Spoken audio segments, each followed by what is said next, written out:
Everyone, I'm Todd Sepulveda, the editor of Prepper Website and the host of the Prepper Website podcast. And this is my favorite article of the week that we read last week on the podcast. And it comes to us from Beans, Bullets, Bandages, and You. And the title of the article is The Senior Prepper, 6 Special Considerations for the Elderly. And this is a topic that is very near and dear to my heart. And the reason being is that I hear from a lot of elderly preppers. When we look at the demographics of those that are coming to Prepper Website, those that are hitting the Facebook page, those that are interacting with Prepper Website and the podcast and stuff, we have usually they're somewhere around the 25 is the low end of the age, and then it goes all the way up from there. And really, the middle that is around the 45 around age, but then it goes, the next biggest one is from there on, right? It's you get older, you don't get younger from there. And so the fact is that a lot of us that are listening to this, and a lot of us who are preppers, are either one, they're older preppers, or two, there are our parents or our grandparents. Those of us who are preparing, those of us who are reading Prepper Website articles, listening to the podcast, watching this live. We're preparing. We know how important it is, but we have elderly parents or grandparents that are going to have a tough time in a crisis or disaster or survival situation. And so I do hear from a lot of people on a regular basis, right, who are saying that they're concerned because they can't move as fast. I mean, all they read about is like bug out and bugging out, and they can't really put a lot of weight on a backpack. They have bad knees. They can't hike for very long. They have those kinds of issues. There's maybe some medical issues that they have, and all those things play into it. And they're like, Todd, what are some options for us? What are some things that we can do to survive? Because we want to survive, and we want to be able to thrive, and we want to be able to, we don't want to just, sit in our chair and die and wither away. But what do we do? And that's something that they face, and I hear that all the time. And so, when I'm out there, I really talk a lot about that's a big need that we have in the preparedness community. I think that if someone really focused on those older preppers, that it would be a very successful website, and if they could really come away with offering some great advice to them, I think it would be great. So really, it would probably need to be someone who is older, an older prepper, who can talk from experience and really give some great advice, because I can only do it from a certain point and a certain perspective.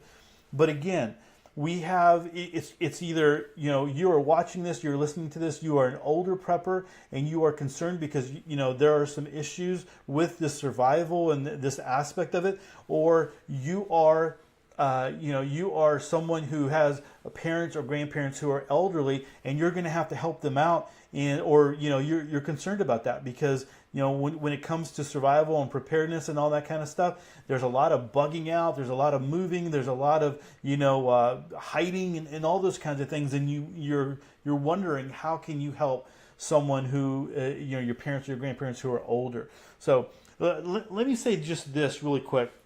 One of the things that I've read, and even it was on this article here, is it's nice to be able to think about older people, but in reality, they're just going to die, right? They're just going to wither and die, and I hate that idea. I hate that thought process, because here's the deal: even if you don't believe that way, right? Maybe you believe. It's like, okay, they're going to die. We can't take care of them, whatever. You have family members, you have kids. Can you imagine, there's a crisis situation, and then you tell you're leaving, you're out of there, and the kids go, hey, what about grandma and grandpa, right? Or what about great grandma and grandpa? What are we going to do about them? And like, sorry, honey, we can't help them. And can you imagine how devastated they're going to be because you weren't able to help them, or maybe they're your wife, your spouse's parents, and you're like, hey, we can't do anything. They're a lost cause. How is that going to affect your marriage? And so that's a big deal. So we need to really think about how we can help those people in our lives that are elderly and that are having that have issues, but still want to prepare and still want to prep. So if it falls on you that you have someone that you are helping to prepare, I have some considerations for you and some things to think about. So let's go ahead and move over to the article. And I don't always read it. I don't read it at all. I just kind of bounce off of it. And so the first thing that they talked about here over at Beans, Bullets, Bandages, and You was the medical list. And I think that's very, very important because a lot of older people have a bunch of medicine, And so there's a couple of thoughts here. First of all, I think it's a great idea if you could help put some kind of order to medicine. So you might go to see their medicine cabinet, or you go to their kitchen and medicine is all over the place. What if you put a little bit of order to their medicine? So if for whatever reason you had to bug out, you had to leave, you have it all in one place. So, so first of all, let's do this. Some kind of sheet that talks about the medicine, and it talks about the medicine and talks about how to take the medicine and how to all the kinds of things that you need to know about this medicine.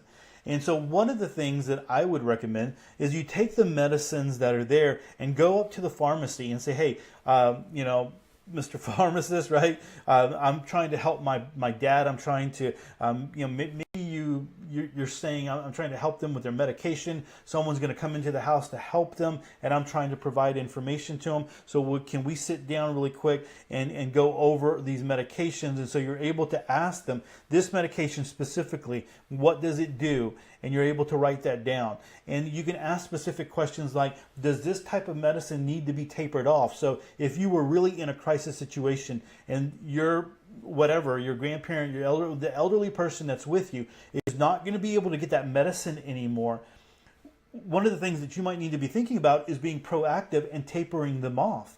Right? So it's like, hey, does this medicine need to taper off? Or if they just take the last pill and that's it, is it okay?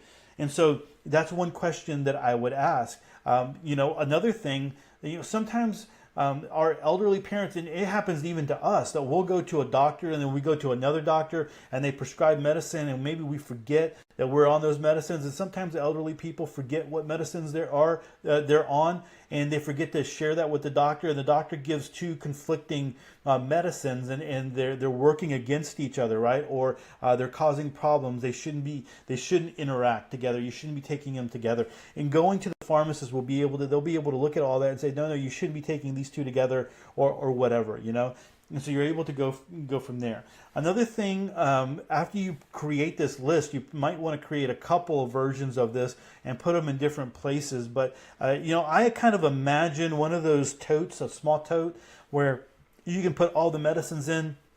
And maybe you can put that list of medicines, the medicine that list that you make, and put it on the bottom, or tape it to the lid or something like that. So it's there in case of an emergency. And you're able to have that just in case maybe you might know all that information, but the person that winds up maybe helping them later on down the road might need that information as well. So some kind of little box where everything can be stored in, and if you need to, in a moment's notice, you can grab that medicine and you can go.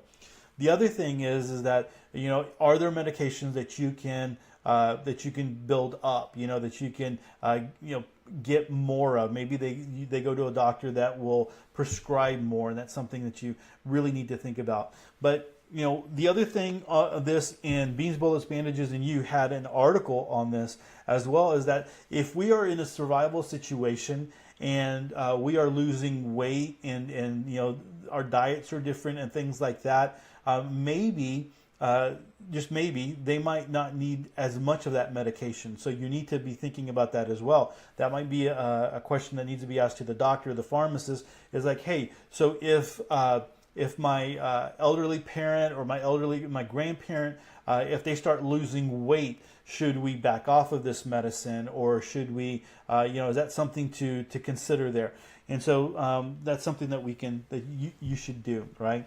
All right, so let's go ahead and move on this one. A couple of other things here that are really great to talk about is contact information. I think that's always good, just having that contact information.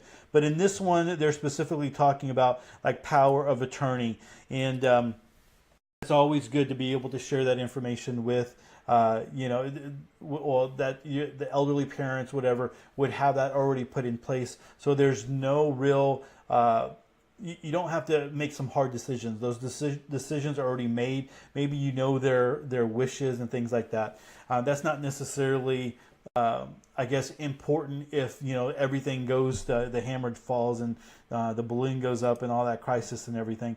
But that's something good to have. One of the things that you also need to think about is mobility, right? Being able to move around and get around. So if, again, like one of the things that I always hear is, I have bad knees, I can't, going over a rocky terrain, I'm going to have issues, I can't carry a bug out bag, those types of things. So, if they have a wheelchair, if they are wheelchair bound, or maybe they're not wheelchair bound, but they move very, very slow, and so a wheelchair will be able to get you to move them a lot faster, and you might need to have that in a survival situation. Then one of the things you probably want to invest in is a wheelchair that has different types of tires, versus the type of wheelchairs that you see normally, like you would see it at in a hospital, or maybe someone would have in their home. Just that very smooth type. You might want to find a wheelchair that has those knobby tires, and they're able to get over rocky terrain and stuff like that. They would last a lot longer. They're easy to manage, and so that might be something to consider, something that you might want to have, and maybe some spare parts possibly for that. Another thing about that is that if they are on their wheelchair, then you probably having a bug out bag, if you had the bug out, and we'll talk a little bit more about that in just a second, but you can strap that to the back of their backpack or of their wheelchair, so you can put that on there. And just working in the schools, I had a young man who was in a wheelchair, and he had a bag. He had all kinds of stuff all over the place, right? And so all kinds of places where you can stash things. And so that would be an easy way to go ahead and allow them to have their bug out bag and their supplies. It might look a lot different than what your bug out bag would look like, but it allows them to have that. All right, moving on. In this article, they talked a little bit about oxygen and something to consider there, because that's a big deal. There's some people that need oxygen, and if they don't have oxygen, they're not going to last, And so what do you do there? Maybe you have some solar panels. Maybe you have some solar panels. You have some battery banks, along those lines, and you're able to work that out. And you're thinking ahead of time along those lines. Again, it's your father or your mother or your grandparent, and you want to help them as much as you can. So investing in a little solar, a solar system to be able to help their CPAP machine might be very, very beneficial, right, for them, very necessary. But then the oxygen, they talked about the oxygen and being careful with that. We had a family member who was crazy, who was on oxygen, and they would light up it was actually, we didn't realize how dangerous it was, but that's something that you're going to need to consider. Like if you have someone who is on an oxygen tank, not only being safe with it and carrying, but you got to carry it with you. It's heavy. In the picture on the website, it's kind of strapped to the back of the wheelchair, and so that's pretty convenient there. But again, you need to think about what happens after that oxygen runs out. You might need some options there. All right, so moving on. Talked about transportation. So I already kind of talked a little bit about that, having a wheelchair that is able to get around very easily.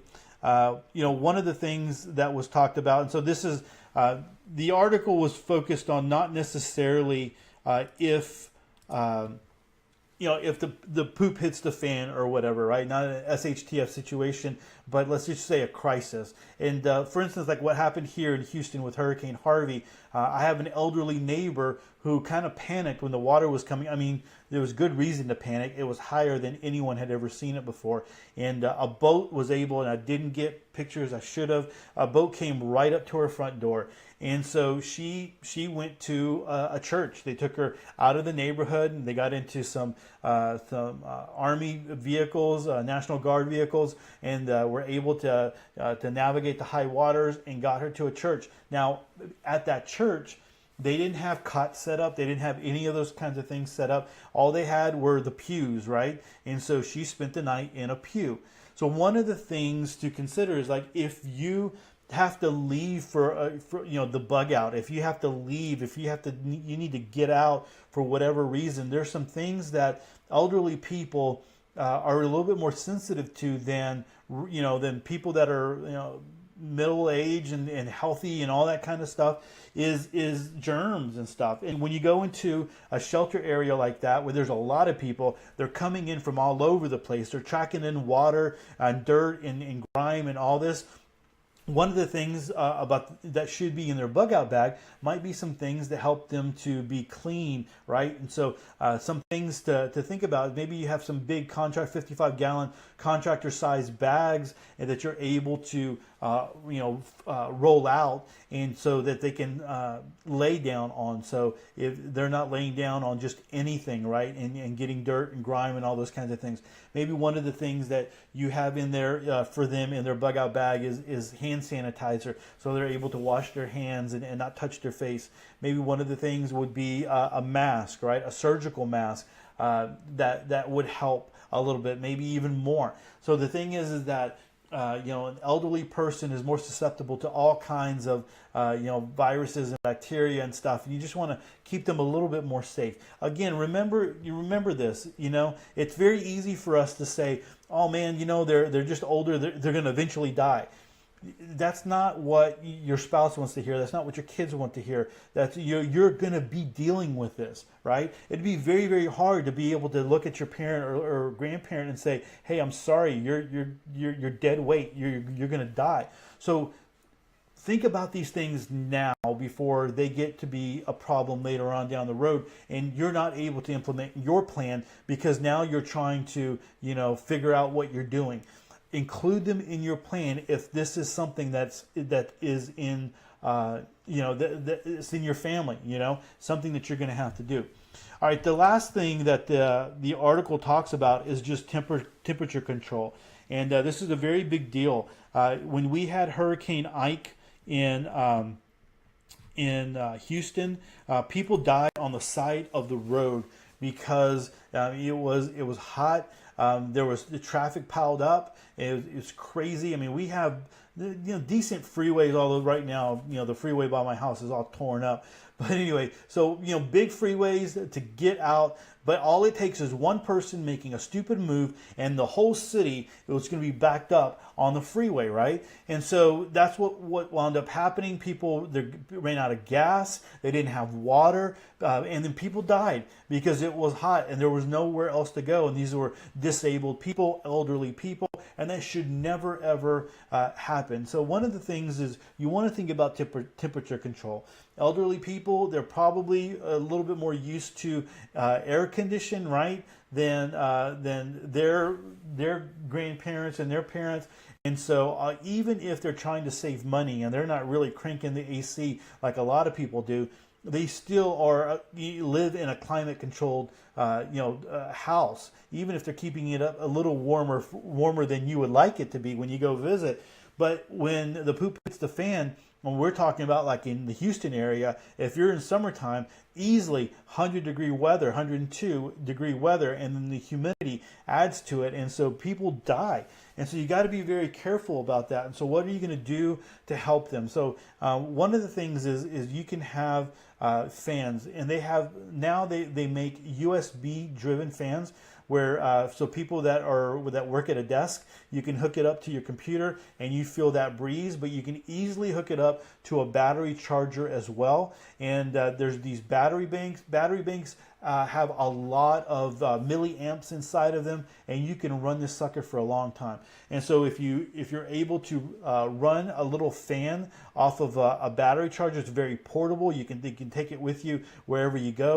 And then if you have some kind of a solar setup, or even if there's still electricity, you can always recharge those batteries and have those available. And you can easily have multiple ones. They're not very expensive, and you can do a lot with those.